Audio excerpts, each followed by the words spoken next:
Assalamualaikum warahmatullahi wabarakatuh. Salam sejahtera untuk kita semua. Halo teman-teman, gimana nih kabarnya hari ini? Semoga teman-teman senantiasa diberikan kesehatan ya. Seperti kata pepatah, tak kenal maka tak sayang. Sebelumnya izinkan saya untuk memperkenalkan diri. Perkenalkan, nama saya Dela Putri Utami dengan NIM K8421010. Saya merupakan mahasiswi semester 3 dari program studi Sosiologi Antropologi Universitas 11 Maret Surakarta. Dalam pembuatan video pembelajaran ini bertujuan untuk pemenuhan penugasan dari mata kuliah teknologi pembelajaran.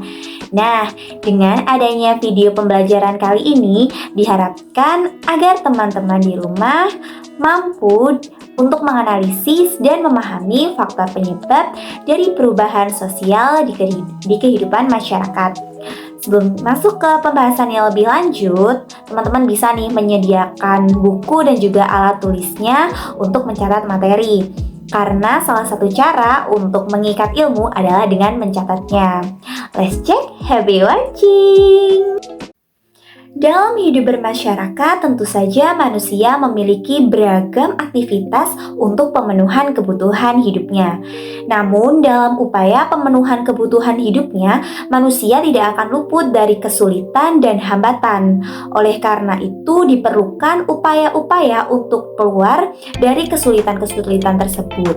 Nah, sehingga dari upaya-upaya yang dilakukan itu akan mendorong terjadinya perubahan sosial yang terjadi di masyarakat. Nah, teman-teman tahu nggak nih kalau ada dua faktor yang menyebabkan terjadinya perubahan sosial di masyarakat, yaitu faktor eksternal dan juga faktor internal. Oke, kita akan mulai membahas dari faktor internal terlebih dahulu. Jadi, faktor internal merupakan faktor yang berasal dari dalam atau berada di dalam kendali masyarakat itu sendiri. Nah, kita akan bahas satu persatu apa saja hal-hal yang termasuk ke dalam faktor internal ini. Yang pertama ada perubahan demografi. Perubahan demografi ini berkaitan dengan bertambah dan berkurangnya jumlah penduduk. Nah, salah satu faktor yang mendorong perubahan demografi ini adalah adanya urbanisasi, yaitu perpindahan penduduk dari desa menuju ke kota.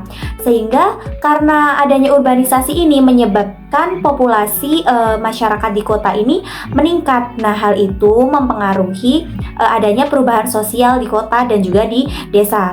Ya, misalnya masyarakat yang awalnya di desa itu bekerja di mayoritas di sektor agraris, ketika berpindah ke kota maka akan berubah lapangan pekerjaannya ke sektor industri.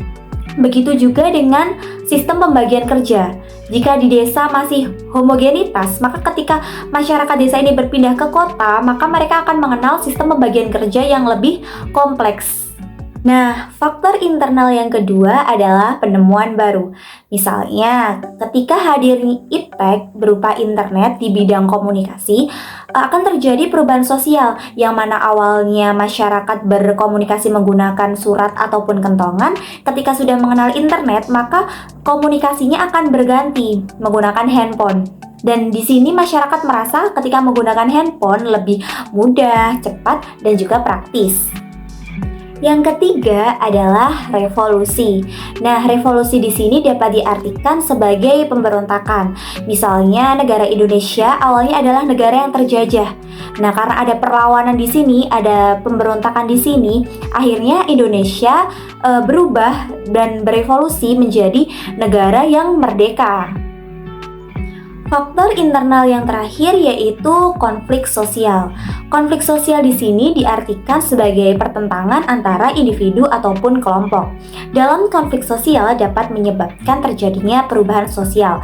Misalnya, baru-baru ini pemerintah mengeluarkan kebijakan baru mengenai naiknya harga BBM, sehingga menyebabkan masyarakat kelas bawah, khususnya buruh, melakukan aksi unjuk rasa atau demonstrasi. Nah, akibat dari ketegangan dan konflik sosial antara masyarakat dan pemerintah ini menyebabkan adanya perubahan sosial, yaitu misalnya daya beli masyarakat menjadi menurun dan juga harga barang pokok menjadi naik. kita masuk ke pembahasan selanjutnya, yaitu faktor eksternal penyebab perubahan sosial. Nah, faktor eksternal ini merupakan faktor yang berasal dari luar dan berada di luar kendali masyarakat. Nah, terdapat beberapa hal yang menjadi faktor eksternal di sini.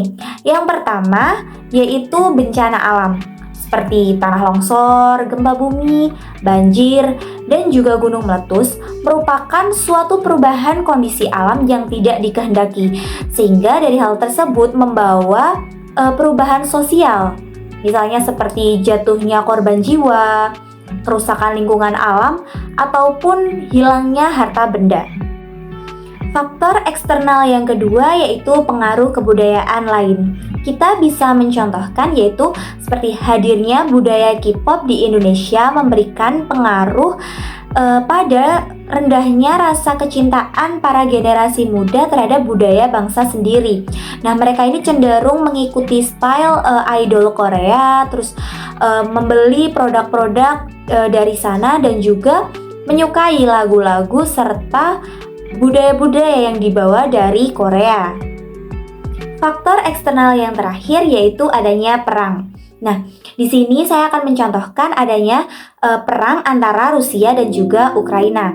Nah, adanya perang ini menjadi faktor yang mendorong terjadinya perubahan sosial, seperti jatuhnya korban jiwa, kerusakan dan kerugian, rasa traumatis masyarakat karena bertahan di antara perang yang terjadi. Nah, gimana nih teman-teman? Sudah paham belum mengenai faktor penyebab terjadinya perubahan sosial? Jadi, adanya perubahan sosial di masyarakat ini disebabkan oleh berbagai faktor ya, baik secara internal maupun eksternal. Oke teman-teman, cukup sekian materi kita hari ini. Semoga dari video pembelajaran kali ini dapat kita ambil manfaatnya dan kita juga memperoleh ilmu yang berkah. Amin. Bu Haji pergi ke Kenduri, saya Dela Putri Utami, mohon pamit undur diri. Terima kasih. Wassalamualaikum warahmatullahi wabarakatuh.